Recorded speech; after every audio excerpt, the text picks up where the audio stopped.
Greetings, ladies and gentlemen. Today I have for you my potential league starters for each Ascendancy class for Keepers of the Flame. Now, I always have to preface this with this is a list of builds that I am looking to play going into Keepers of the Flame that you can vote on by commenting which Ascendancy you would like to see me play.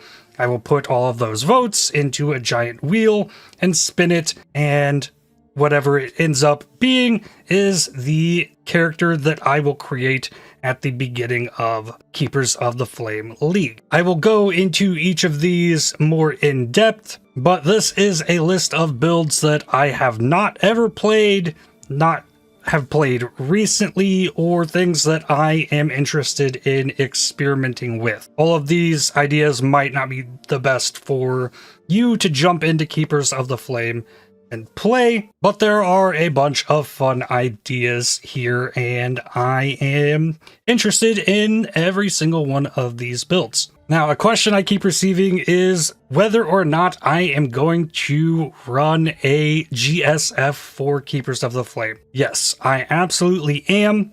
I will touch on this more at the end of this video, but over the past 5 or 6 leagues now, have been creating a private league that members of my community all play in a much smaller economy trade league, as opposed to most of us would have played SSF without the group self-out. So I am doing that. I will be able to make that tomorrow. You need to be in my Discord to get a link to that. I will not post it elsewhere. But next, I want to talk about what a league starter build is to me. A league starter build is what character you're going to have to progress your Atlas with. Any future characters in the league are not going to have to complete every white map, every yellow map, corrupted red maps, that whole nonsense. So the first build of the league, I am looking to make a character to get that completed. This doesn't necessarily need to be a big boss killer. I'm not trying to go like after Ubers as quickly as possible. I also am not playing in trade, so the speed in which I get there is not a huge factor either. I'm mostly looking to have fun, experiment with new things, and see where it takes me. And I am pretty much capable of making any build work, able to take it to T16 maps. Recently, somebody even described me as SSF Mathel, because I will literally take the craziest build ideas and just make these things work. Now, my list of builds this time, I am a little more comfortable with all of the options here than I was last league. Last league, I started with Poison Stone Golem Necromancer, following that up with a Spellslinger Soul Rend of the Spiral Saboteur. Neither of those builds worked well. Then I jumped into a Blast Rain of Trorthus, and that wasn't super amazing either. So this league, I want to get off on a good start. So I have a bunch of things in here that I believe are going to be able to crush through maps pretty nicely early on. Then next, we've also gotten to see 9 of the different Bloodline Ascendancies up to this point. And I'm not putting a huge factor on bloodlines for any of the builds I'm going to start with. Almost every single one of these, you're going to have to get pretty settled into in-game before you can even attempt to go after some of these bosses. I'm sure Delirious Bloodline's probably going to take you into a simulacrum. Katarina is fairly accessible.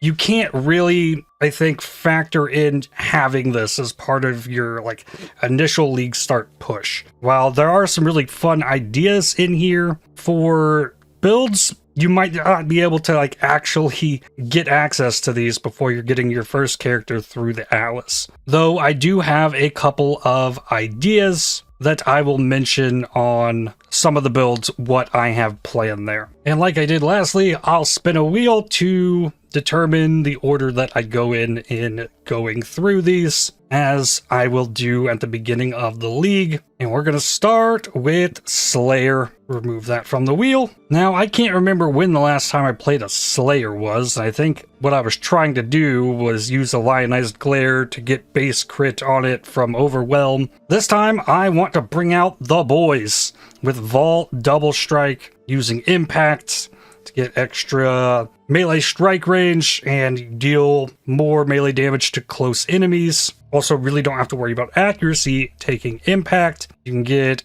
extra frenzy charges and endurance charges really nicely. But then there's also Headsman, there's also Leech. There's a lot of good stuff in here. I'd probably be looking at something like this to get a Culling Strike and the more damage, and just kind of go super speed, blast through stuff, throw out the boys for single target. And I would need to get the melee strike skills deal splash damage to surrounding targets, so it will have some kind of clear, or just basically get a big weapon, swing it around a bunch of times, and hopefully stuff will die. And Vol Double Strike isn't something I've touched in many years, so I think this will be fun. 10% movement speed for 20 seconds when you kill an enemy too. Yeah, I think this is what I would do here. Maybe I could drop Masterful Form for Brutal Fervor. I don't know.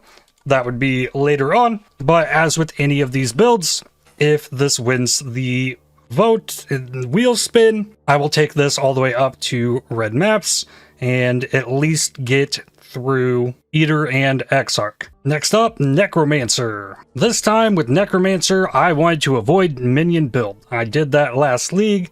I really don't like playing minion builds. So what I've thought for this was to use Essence Glutton. With this node, you can get a bunch of mana regen and mana recovery when you consume a corpse. So I would like to take this and pair that with Archmage corpse skill using cremation, I think. You get the chill and shock enemies from Corpse Pact, and then probably throw in the offering skills affecting you and run something like this, just using cremation, maybe add some volatile dead in there, but Archmage cremation is the idea. Probably go big block with Mistress of Sacrifice and consume lots and lots of corpses.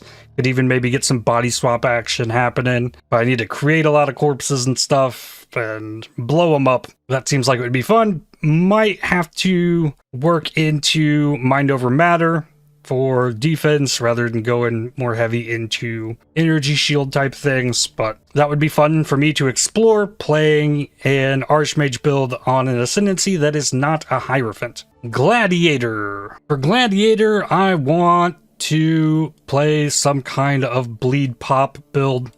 I was originally thinking about trying to do the same idea I had last league, since I didn't get to do that with a dual wield blade flurry, but the more I thought about it, no, let's bleed some stuff, blow some minis up, and use Blade Storm. Get some nice lucky block, get a one-hand weapon, shield, and swirl around with blades. Blade Storm does more damage with bleeding while in blood stance. You get more attack speed while you're in blood stance, and you can swap it to get extra movement speed from Sand Blade Storms. I think I played around with Blade Storm in like 2020. Haven't touched it since then. It would be nice to see where that's going. You get a nice big AoE coverage with this as well, and exploding enemies is fun. I also have not played a bleed build in a very long time.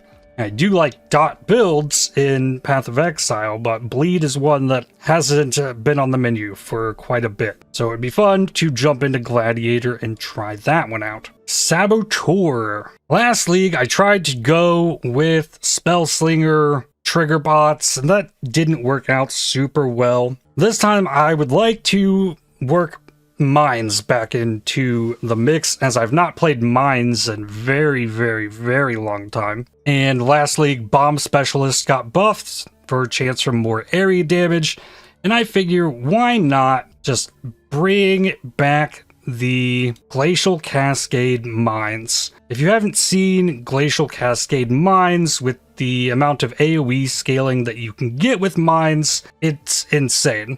It's really easy to build Glacial Cascade Mines to get things going in a league, you just get a trimmer rod. You get it even 4-linked, you get an extra gem link based on that, and 5 and 6 links just send it through the roof. You can easily do T16 maps with just about whatever skill you want to slap in there. But I want to do Glacial Cascade Mines and see how that is doing. Get the reduced damage taken from blinded enemies, blind nearby enemies, get the immune to ignite and shock, recover life per mine detonated recently, increased effective auras from mines. I don't know how useful this is, but I know this bomb specialist will be really nice for a chance to deal more damage. I don't know that Blast Chain Mine gives any kind of aura bonus, so I don't know that I would need the aura stuff. Mines can be detonated an additional time with the trimmer rod. That's pretty nuts. So this seems like it would probably be a good spot to try and work in some kind of bloodlines thing. I also don't think we've seen all of the bloodlines ascendancies. They've showed us 9. I think they mentioned there would be 10, and there's kind of one from each different area of content. We could see one from Harbingers, we could see one from Legion, we could see one from Heist with the twins. I think those are the 3 main ones that were missing. And there's also Settlers. There's 3 bosses tied up with that, with the Black Knight that shows up in maps, the Pirate that attacks your ships, or the boss that attacks your mappers. Like, one of those could be bloodlines as well. So maybe there was something that would work nicely here. I think Lycia probably has the most useful all-around one, with the Bitter Heresy create profane ground instead of consecrated ground, which causes enemies to have malediction, therefore taking increased damage. But profane ground gives you chaotic might, which is physical damage as extra chaos damage, and Glacial Cascade is based in phys damage, converted some of it to cold.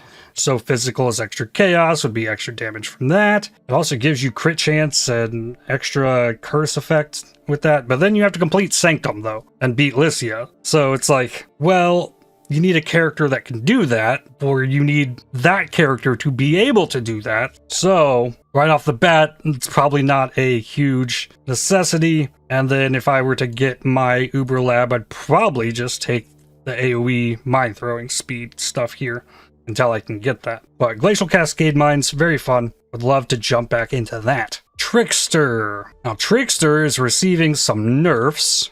Escape Artist is still completely the same. Soul Drinker's losing the attack and cast speed while leeching. Spellbreaker's losing the spell suppression there. One Step Ahead is getting nerfed on your action speed, but buffed on lowering nearby monsters' action speed. A buff to Heartstopper, but then Swift Killer and Polymath remain the same. And if I were to play a Trickster, I would probably be going after something like this, and I want to play Toxic Rain. If I'm going to play a Trickster, play a build that I know is really, really fun. I'm not gonna be needing the ES Leech, and I could probably get one step ahead here as well, and rock something like this, still get a bunch of ES and evasion from Escape Artist, get the extra charge duration, make it easy to stack up frenzy charges, and just run around with Toxic Rain. Always a fun league starter, easy to build up. Just need a couple gem levels on a bow, some attack speed, and you're all good to go. Craft some Chaos Dot multi on there and just run around. I went really hard on Trickster last league with the crazy energy blade wild strike of extremes thing I did, and this build was heavily built around mercenary, but I did things a bit different by going with the energy blade instead of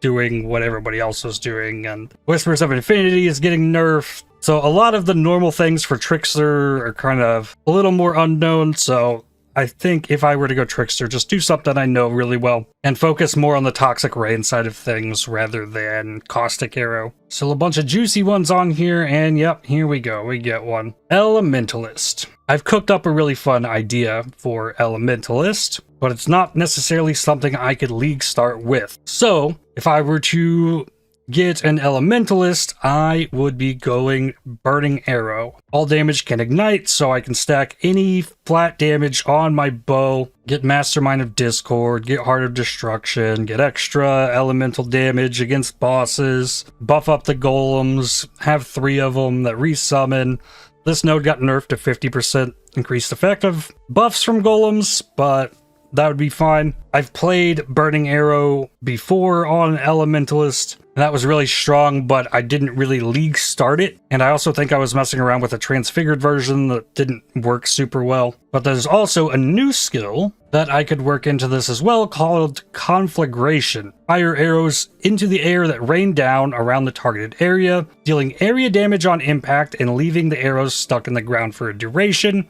If you move close to stuck arrow, it will explode, dealing area damage on impact and applying a fire damage over time debuff, as well as causing other stuck arrows in range to also explode. So this applies a fire damage over time debuff that would stack on top of the ignite. You fire that in there, you have it ignite off on the enemy, you run into there, blow it up, and you get an extra layer of damage from Conflagration. And that's probably what I would use for most of the time playing that character. Then last night, these Bloodlines Ascendancies got released, and I saw Sinner Saint. 50% of fire damage converted to chaos damage, and my brain started to whir. Thinking about the Consuming Dark, which gives +1 level of all fire spell gems, extra fire damage, and then converts fire damage to chaos damage, and your chaos damage has a chance to poison enemies. Not just with one of those, this would get you to an 80% fire to chaos damage conversion. Then with an Infernal Mantle, if you were to 6-link this and put the gem in there, you get +3 level of socketed fire gems from this, you get bonus crit chance, and then 15% more fire damage converted to chaos,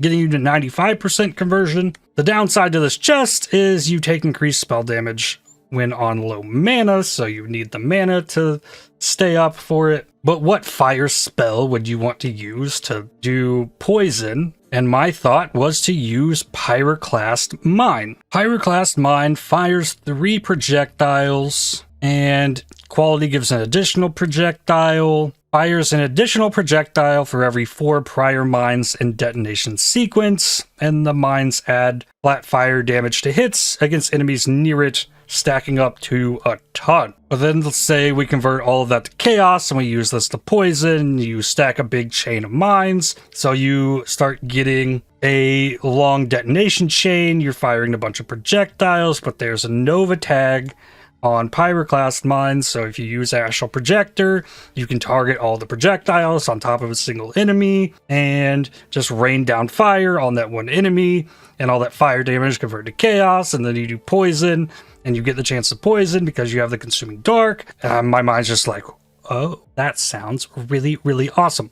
And maybe it'll be bad, but maybe it'll be amazing. So with Elementalist, I have a pivot already planned. If I start by leveling an Elementalist, I'm going to be working on trying to make that switch happen. And then I'd probably remove all these points, go into Shaper of Storms to shock, guaranteeing at least 25% increased damage taken. Maybe get Bastion of Elements, or since it's part of the Listica bloodline, you could also get Bitter Heresy, but you really couldn't use the physical as extra chaos there. Well, that's extra curse effect and malediction, that's something. Maybe it would be better there to take Bastion of Elements for the extra defensive layer. That seems like it has crazy potential to me. So that is the plan for Elementalist. Burning Arrow, Conflagration into Poison Pyroclast Mines after completing Sanctum. Yeah. Up next, we've got Deadeye. For Deadeye, I'm gonna bring back a build that I've played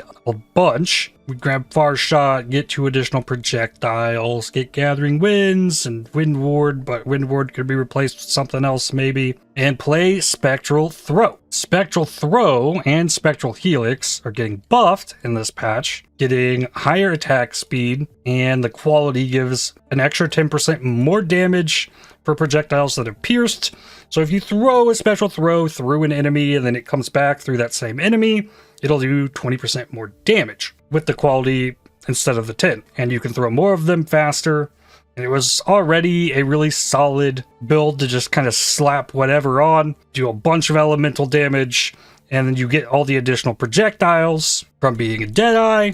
You path out here, and get an additional projectile, then you got 4 projectiles without using an LMP or GMP, so you're not losing damage from that, and you can focus more on just loading it up with damage since you've already have the projectiles. And then you got a really nice Ellie pin here.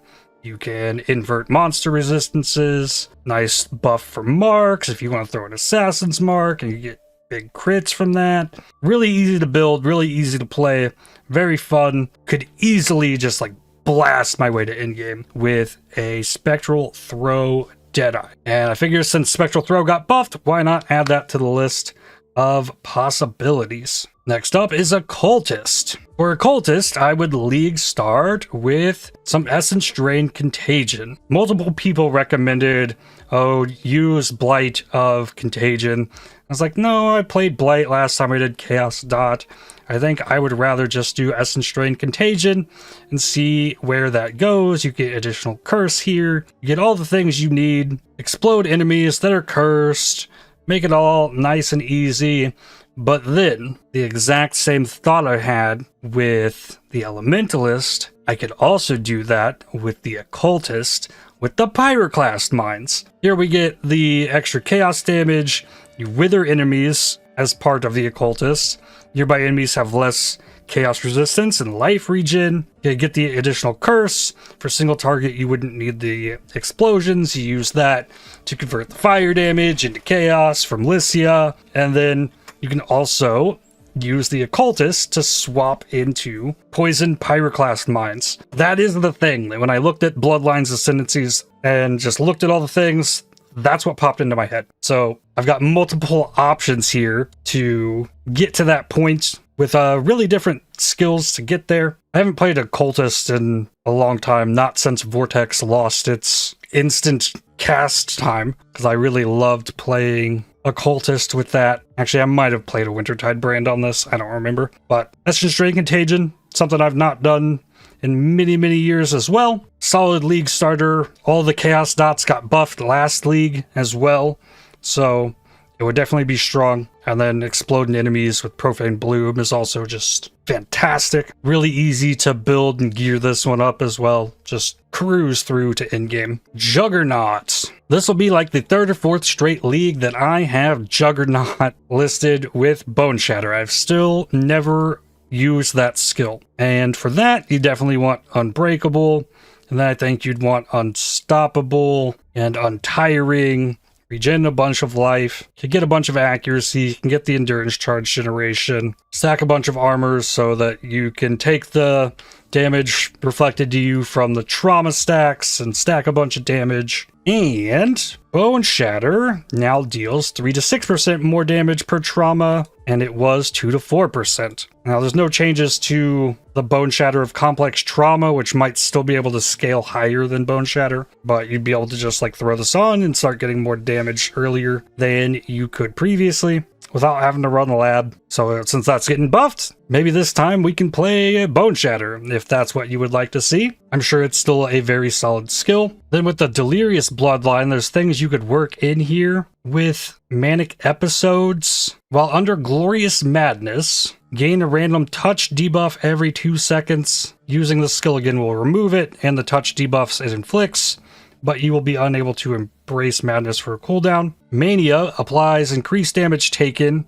reduced action speed, and reduced life and energy shield recovery rate for 15 seconds, can stack up to 15 times. That is what you would be stacking on nearby enemies every second. So they would take that increased damage, lose a lot of life recovery and action speed. Then whatever the touch debuffs are, hopefully you can mitigate that through being super tanky. If there's something that slows your speed, you'd have Unstoppable. So your action speed can't be lowered, your movement speed can't be lowered, and then you're getting a ton of physical damage prevented from hits, regenerated as life, so you could get a bunch of life recovery from that, and then you would still need Unbreakable, could not get Unflinching to try out Manic Episodes and see how that goes, but then you gotta get it somehow. So that could mean Simulacrum. So again, it might not be something you can really plan into very well early game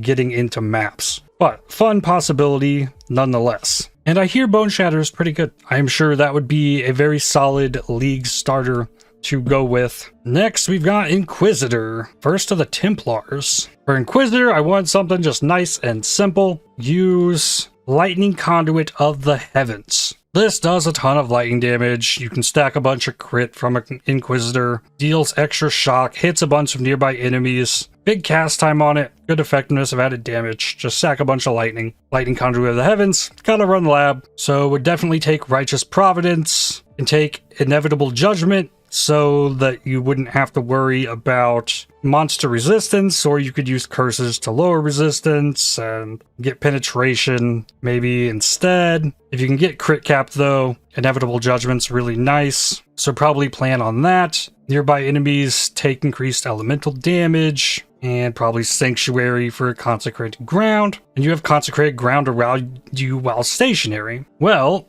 Alicia has this fun Consecrated Ground thing that does give physical as extra chaos and malediction, increased curse effect, and the Inquisitor just gets Consecrated Ground, so you would just be able to put that down, but you're not going to gain the region from it. So then Sanctuary would only apply the Profane Ground. So I don't know how useful that would be. Instead of that though, I've been thinking more about the Primal Owl. Skills supported by Unleash have +3 max number of seals, gains 10% more damage each time their effects reoccur. I've also seen someone mention this might have been nerfed to 5% more damage each time they reoccur. But why not unleash Lightning Conduit of the Heavens and just like rain down tons of lightning bolts on like any nearby enemy, just boom, like destroy stuff. And if it's going to repeat, if that first hit shocks, then all the following hits are going to deal more damage. So I think this would be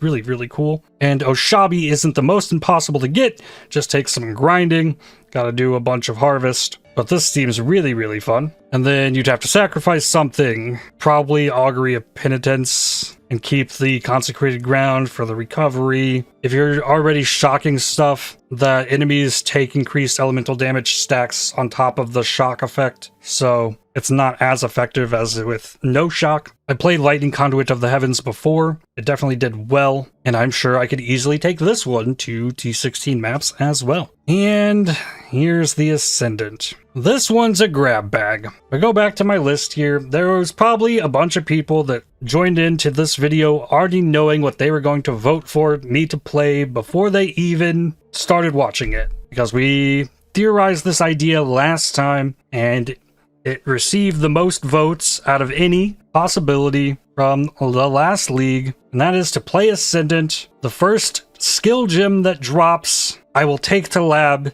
transfigure it, pick one of those 3 gems and build around it. Since Ascendant is really versatile, as it can pretty much do anything, we're just gonna get a choice of 3 gems, depending on what color it gives, and then with the Ascendant, it takes 6 points to get 2 of these, and then the next 2 points are usually put into like jumping across the tree. It'd be really easy to kind of just pick whatever Bloodlines Ascendancy necessary to try and make a good build out of a random transfigured gem. Could be anything. This is the only thing on the list that like I feel like I could struggle depending on what skill like I get. It's just a big RNG pool on Ascendant, and I know a lot of people are really interested in that idea and probably don't want to do it themselves, so they'd love for me to do it. And well, if you want to see that, just comment in the video description for Ascendant. Here's the weighting of last league's wheel spin. So Ascendant by far had the most votes, and this is kind of weighted to show how many voted for the video thumbnail. For the actual wheel spin, every individual vote will have its own wedge in the wheel, all shuffled in there to see where it goes. And then I ended up playing that Spellslinger Saboteur, and that did not do well. But what won the wheel spin last time was the Necromancer, so if there's any specific thing you want to see from this list of possibilities, pick one and comment down below. There's a lot of different ways Scion could go, but at least I get 3 choices once I get to lab with that. Pathfinder. For the 3rd league in a row, my Pathfinders got Poisonous Concoction of Bouncing. I played Poisonous Concoction. I've never played Poisonous Concoction of Bouncing, and I think that would be pretty awesome. Actually, I don't think you want Master Surgeon with this. You don't want less life recovery from flasks. You want the flask charges to be there, though. Poisonous Concoction got changed a little bit. I mean, maybe this could go up here too, not get the charge generation there. However, Poisonous Concoction of Bouncing had the damage numbers nerfed a little bit, but it gets a better boost in damage from the flask recovery rather than having the higher flat damage number on it. So the flask becomes more important with regard to Poisonous Concoction. I'm sure this is still super strong. This is just a slight shift in where the damage is coming from. A lot of people might be scared of Poisonous Concoction as the damage number went down, but it's still there. You get an extra 5% on the base Poisonous Concoction, an extra 3% on the top end from the flask. I think it's still there easily. And that's a skill I would still love to use. And, you know, maybe this is the time. Maybe we'll spin Pathfinder on the wheel. Like, all of these builds, like, yeah, I could play that. That'd be fun. I could play that one too. It'd be fun. And my trick here is that I don't have to make the choice. I let you guys wait the wheel, spin it, and just like, whatever, we'll go with it. Chieftain! Now, I still have not played Righteous Fire in many years. I would love to do that, but kind of like the Bone Shatter, it doesn't get a lot of interest as there's a lot of other people that play Righteous Fire, and mostly people are interested in me doing whatever random build and trying to make it work. So this time for Chieftain, I picked Shield Crush of the Chieftain. I think last league the damage numbers were buffed on this as well. This gives a bunch of flat fire damage, and then gives more flat fire damage based on the armor on shield. So I'd have to farm lab for this. But rather than the normal Shield Crush scaling physical damage, this one stacks a bunch of fire damage. I don't know if I would use that to try and get a big attack ignite off or just try and do a bunch of hits. This one would be really experimental for me. Definitely would want to stack the maximum resistances in there. And then if I'm getting an ignite, Ramako is good. Namahu is getting buffed to give 3 strength on the small and notable passives. If you take that, I still don't know if that's going to be super good. Like, I haven't really played around it. There's Warcry power in here. I don't know if Hierophant would do super well. Maybe that's solid. Maybe it ends up looking something like this. But it has also seemed to me that Chieftain in particular might have the highest amount of upside for bloodlines. Because here you can get the extra resistances from Tesalio, you get the extra max res from Valico, and then you spec into whatever bloodline stuff you want to. That being said, I haven't felt too inspired by like a group of choices from a bloodline, so I don't know what I would do with that. Like, I can't just like say, oh, I'm gonna take this bloodline and like that has the damage. All the bloodlines seem really niche. There's a bunch of minion stuff on several of them. There is the wild bear giving a bunch of rage and adrenaline when you reach max rage, but then you lose all your rage and have to build the rage back up again. Then I don't know, that might work better with the Berserker, but it would be fun to explore Shield Crush of the Chieftain, see how it does. The only shield skill I've really ever used was Special Shield Throw, so I think it would be fun. I think I could make this strong enough to be good and get it to T16 maps. I mean, if I can do it with Chaos Stone Golems that deal poison damage, I can do it with anything. And finally, we get the Assassin. Assassin is getting a big rework. The big thing here, all damage from hits can poison. Behind Toxic Delivery, which kind of combines the 2 existing nodes there, though you don't get the 40% poison chance. So with the Assassin, I would like to revisit a build that I played before, at the time on a Raider, using Storm Rain to poison enemies. That was in 3.20, that was Sanctum. And my bow on this, I had to put a bunch of lightning damage on it, as well as flat chaos damage. Ended up with T1 of both of those. And then I did so using Volker's Guidance, giving lightning skills 20% chance to poison on hit. Your lightning damage can poison, but 50% less poison duration. This character has a lot of old stuff on it, like the old Devouring Diadem, but Cosby's Will is still really nice. Always poison on hit against cursed enemies. Your hexes can affect hexproof enemies. You get an additional curse so that you can put down Despair and Temp Chains, which are both desired for poison. So this is what it looks like. Really old video and it destroyed the bitrate on this, but this is what it looks like here. You get so many overlaps from all of the Storm Rain things in the ground that it is really effective for poison. And you can just like stack it all up in one spot. But I was doing this with only lightning and chaos damage and 50% less duration of poison.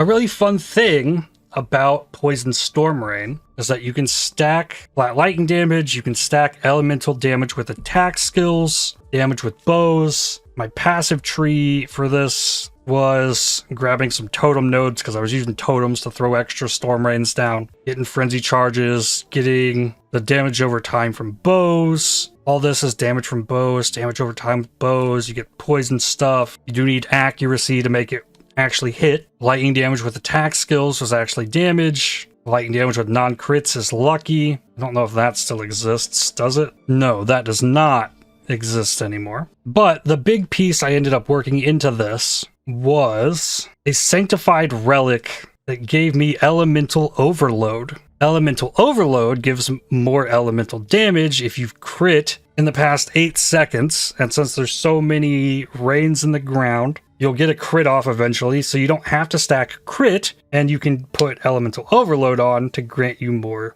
damage. The same thing can be done with my Pyroclast Mine idea. And there'll be 2 different ways you can end up building this, as elemental overload says your ailments never count as being from critical strikes. So you can get that more elemental damage, but if you do elemental overload, you have to scale damage over time multiplier. But then with the assassin, you can stack a bunch of crit, and you could also use perfect agony, which says that non-critical strikes cannot inflict ailments. Critical strikes do not deal extra damage, but your critical strike multiplier then scales your dot multi. So you can stack a bunch of crit multi to scale the damage over time from the Poison Storm Rain that no longer would have 50% reduced duration, and you can stack all 3 of the flat damage nodes, or mods rather. But I kind of planned this tree out already. This one is set up for perfect agony, stacking a bunch of crit multi.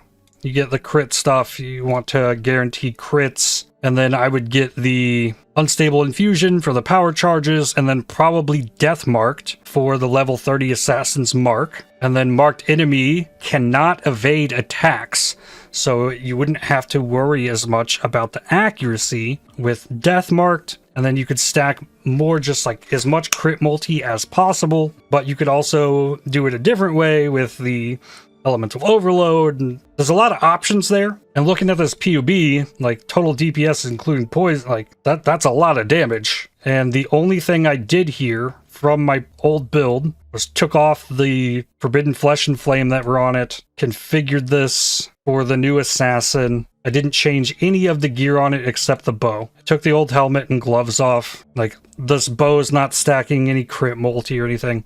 I just like maxed out a Solarine bow. This is the best possible rolls you can get on everything. I just slapped that on there, and I just wanted to see what that would look like. It's very unethical to get this on a Solarine bow because the Recombinator is temperamental, and then the crit chance multi, like, this is unethical. But I didn't want to gear up a full character around this. This is all still set up for lightning damage across the board. And just from that though, like, the damage potential in Poison Storm Rain seems insane.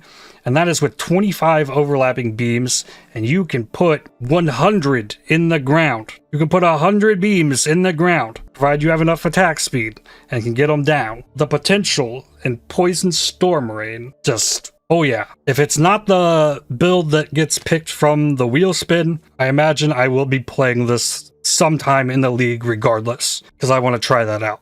there's probably a lot of ideas going around with regard to the all damage from hits can poison. I want to see Storm Rain. Next up, Hierophant. Now, I cannot remember the last time I played a totem build. For this, I would like to try out something that I've never seen, which is Stormburst totems. Stormburst kind of like chains around like this, and then when you release it, they blow up. Now, I'm wondering what this would be like with a bunch of totems, what they would do, and if the totems expire, would they blow up? If I spam down totems, would they just like keep detonating and get a bunch of these all over the place? I'm not sure what that would do. So I'm interested in trying out Stormburst totems. If that does not work, I will switch to Arc, because I know Arc totems will work nicely. Probably would grab Conviction of Power in the totem nodes here, and maybe Arcane Blessing. But I do have a Bloodline plan for this as well. The Coward's Legacy unique belt has 50% increased effective curses on you. You count as on low life while you are cursed with vulnerability, and you are cursed with vulnerability. But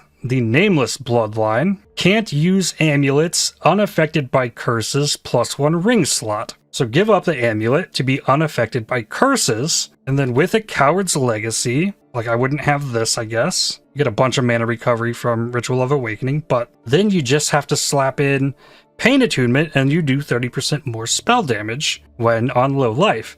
And you count as on low life while affected by vulnerability, and you're affected by vulnerability. It just doesn't have any effect. So, ta-da! More spell damage for Lightning Totem build. That seems like it would be cool. But then you also still have the Soul Mantle, inflicts a random hex on you when your totems die. You get the level 20 spell totem from that. And then if you are getting a random hex on you when totems die, Self-Flagellation, Corrupted Jewel, increased damage per curse on you. Like, this is just classic old school totem build, honestly. And then there's Atziri's Reflection. This also has unaffected by curses, so if you got the shield, you wouldn't need to go into the Bloodline's Ascendancy, and then you can reflect all of those hexes. I guess that doesn't just, like, reflect the curses you have on you. When an enemy inflicts a curse on a character equipped with that series mirror, Hex Reflection causes that hex curse to be inflicted on the enemy as well. So I don't know if you would just like reflect all the curses that you have on you to all of the enemies around. But there is an option to be unaffected by curses now without this shield via finding and defeating a King of the Mists with your character, which is never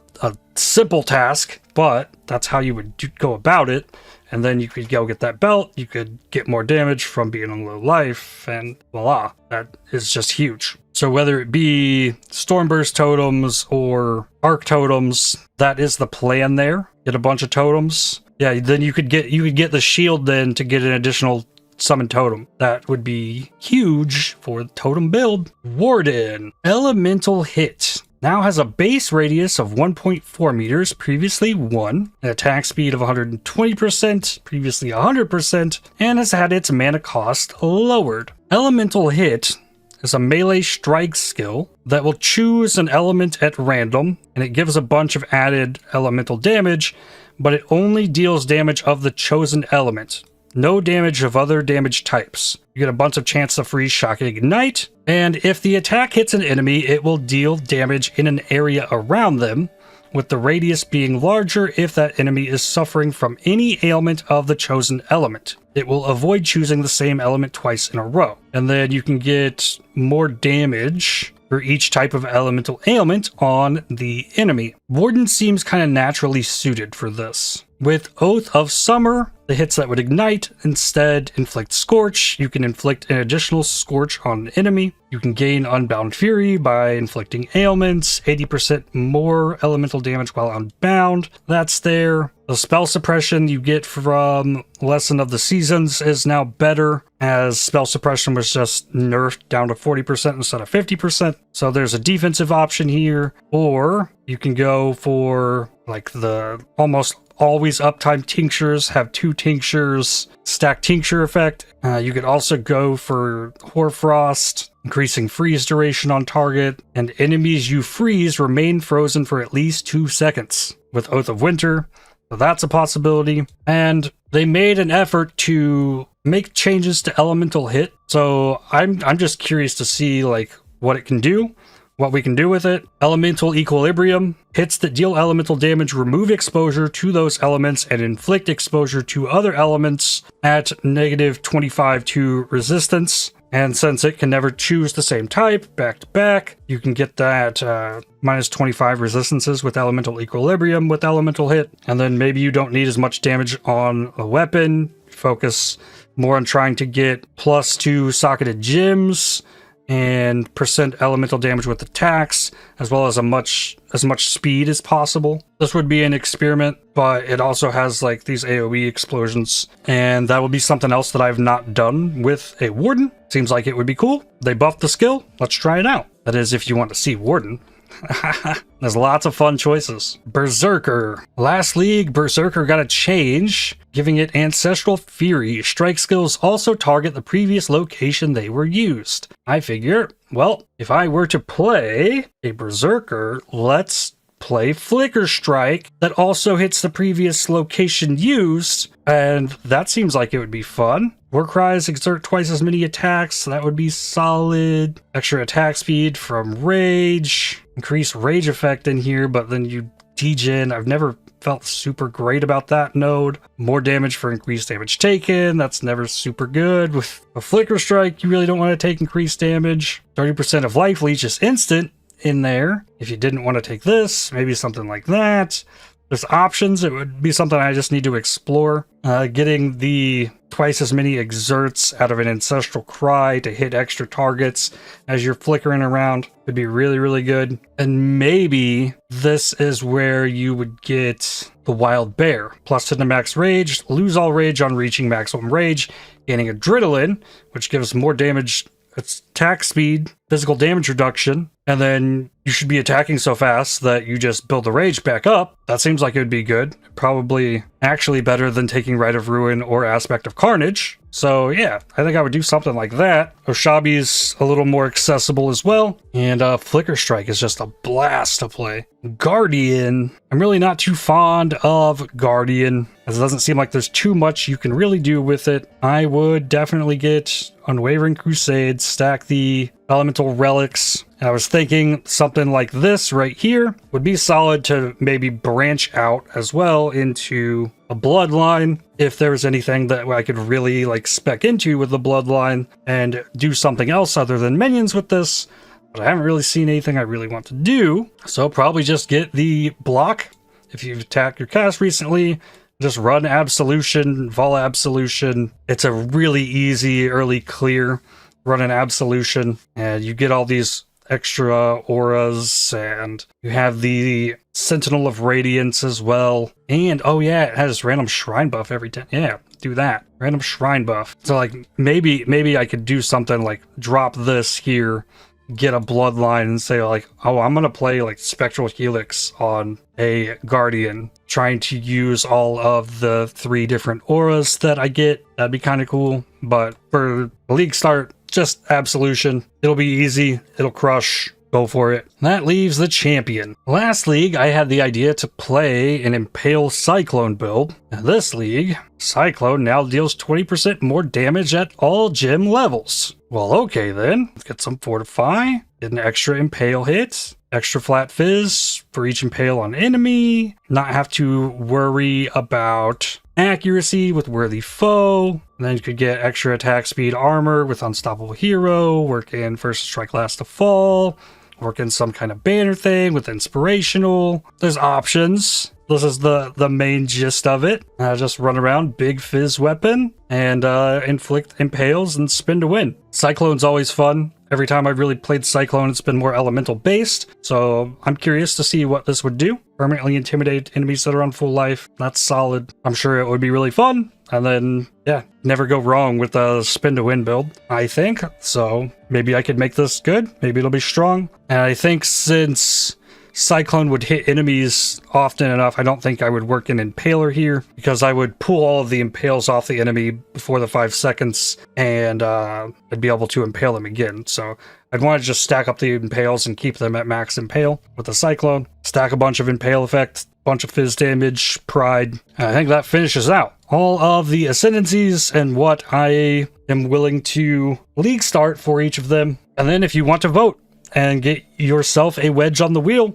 it's as simple as just commenting below the video. Only one vote per person, and then as the login queue starts going down before the league, I will tally up all the votes. And yeah, last time people really like the Ascendant idea. Maybe this time, maybe not. It is up to you guys. All right, and then lastly, I want to talk about GSF and the way asynchronous trading will work in Path of Exile 1, as we had a GSF for the most recent PoE 2 League. We got an extra person in our hideout. We have a shop, which you could set up to trade items. However, you cannot trade anything through that shop that can be listed in the currency exchange. So that's going to mean fossils, essences, delirium orbs, splinters, fragments, scarabs, any of this stuff, you're not going to be able to just search for like you would be in Trade League. Now, in a smaller GSF format, it's not as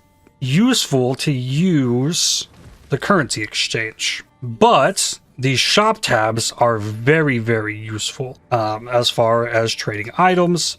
And in PoE 1, they're going to be very good at trading maps, trading transfigured gems, trading jewels. One of the greatest things about playing in a group self-found is being able to acquire jewels that are somewhat decent for your build, as the variance that you can roll on jewels is insane. Same as in PoE 2. So that's a great source for that. And then they've even added in here a search in the game. This will exist in PoE 1 as well. And then I can come in here and say, oh, well, I want a jewel. Add a stat that has fire damage. Search that. Okay, so then every single jewel that is publicly listed in our GSF here, I'll be able to just like warp to their hideout and purchase it. And this is every single jewel that's listed for a price. But that is only if the person put it in a sale tab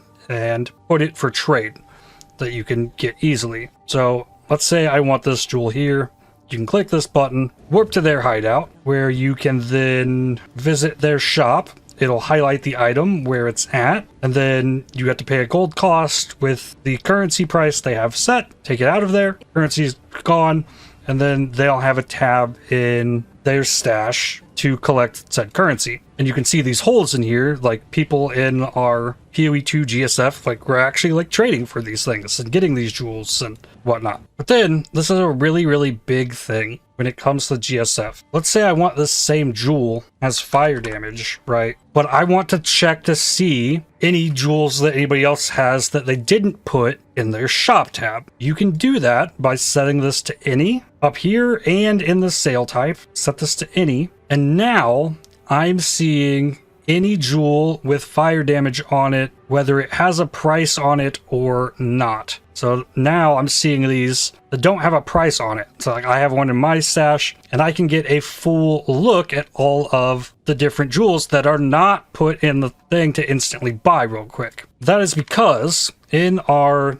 GSFs, we set every single tab we have to public. Now you can still trade things via the trade website by like you take a tab, like I want to price this, each item individually priced, whatever, this exalted orb, and it'll show up in there. And what that does is it changes the name of your stash tab. We avoid that by just say, well, click the public button on your tab. And then if I want essence, say I want a greater essence of ice, for example, I can then go in here. This is still set to any. I search for greater essence of ice, which I would normally only be able to get in the currency exchange if they had them listed. I can see everybody who has a greater essence of ice in the GSF that has their tab public, and then I could be able to find and whisper them if they're online and do a bartering trade. This is the way we used to do all trades in the GSF. It was on a trade by trade basis. We didn't put prices on anything. and then we trade things that somebody needs for something that they might want in return. It wouldn't always every single trade be for chaos and whatnot. And this is a huge thing to set all of your tabs to public, and then you can name them whatever you want to, and then people can search for things throughout the GSF, and it makes it far easier to know what items are available and what items you can trade for. Now, an issue with this is that to search this, you have to set this to any every single time you want to make a trade. I mean, it'll stay there while I'm in the same zone, but let's say I warp to a different zone. If I want to open this up, it does not remember that I set it to any, and you have to set it in both these spots every single time you're searching for items, if you want to search for any item. If you want to only search for stuff that's in somebody's sale tab that you can go instantly buy, you can leave it. And the same thing can work on the trade website. If you prefer to use that, there will be a tab here to select the private league, and then you can set this to any, whether they're online or not, if you want to just search any item. And then down at the bottom, sale type, set this to any, and then you can go to searching for whatever jewel with multi whatever. And even if somebody's offline, like, that's why we use the Discord. If you want to like try and message the person and get a specific jewel, in the GSF, things are way more limited. But a lot of times, if you've watched me play the game, I will dump hordes and hordes of stuff in my stash. Like here, I gambled a bunch of rings. Like, I don't have the time always to go put a price on every single one of these in my sale tab so somebody can buy it instantly. I want it to be so if I have something in my stash that is not currently on one of my characters that I'm willing to trade, I will have the tab public so somebody can message me for that item. And literally every single tab that I have, except for currency, and a lot of times in PoE1, I won't put it on essences either, so you can right click the currency out of here and use it. If you make a tab public for something that you can use, it when you right click it, it wants to put a price. So I don't put my currency tab public. If somebody needs something out of my currency tab, we have a global chat that we'll talk in, and all of that information is in the Discord. A lot of the players who join the GSFs are much like me in the way that they'll homebrew a build. Seeing meta builds from players is not something we necessarily see as often. And show off Fabian's build from last league, making these +2 weapons for a cold conversion exsanguinate miner, an extra power charges, made a crazy focus amulet. Most private leagues don't really keep a player base past the first weekend. The group that we have participating in the GSF, we've been doing it for 4 or 5 leagues now, I think, and we will play in that GSF for the duration of the league. Because for us, it's an alternative to playing SSF, right? And SSF, if you failed to corrupt your transfigured gem to level 21 7 times in a row, you just got to go back into lab. But in the GSF, maybe somebody else has one of those gems and makes it a little less painful. But when it comes to things like I want an uber unique, someone in the GSF is going to have to beat that. And it's more of a challenge to get these harder to get things. And you can't achieve perfection really like you can in Trade League. Like if you're trying to play a build that you need your Forbidden Flame, you need your Forbidden Flesh to like super GG max out, spend hundreds and hundreds of divines to players to get those perfect items, what I'm putting on here really probably isn't for you. In Trade League, you'll have groups of players like killing Ubers like within a day or two of the league starting. It might take us like 3 weeks maybe before we have a character that's actually like capable and consistent enough to take down the Ubers. And that challenge is just really awesome. And just the like ridiculous struggle that comes from playing an SSF, like trying to get the right awakened gems and transfigured gems, and like you need a specific unique that just won't drop. We alleviate that by playing in this group. And it's a lot of fun. I can't imagine a better way to play Path of Exile. I absolutely love it. And we will keep it running for the entire duration of the league leading up to the next PoE2 launch, or even further if that is desired. And we have a bunch of very knowledgeable players in our GSF as well. Y'all our fourth character to 100, playing Summon Holy Relic of Conviction with a Svalin. Chiggy Chugger went crazy trying to upgrade the Bama build that got obliterated. Wound up getting a Calandra's Touch. Like, we play the game enough that we'll find these really rare things. And the Utmost, that's wild.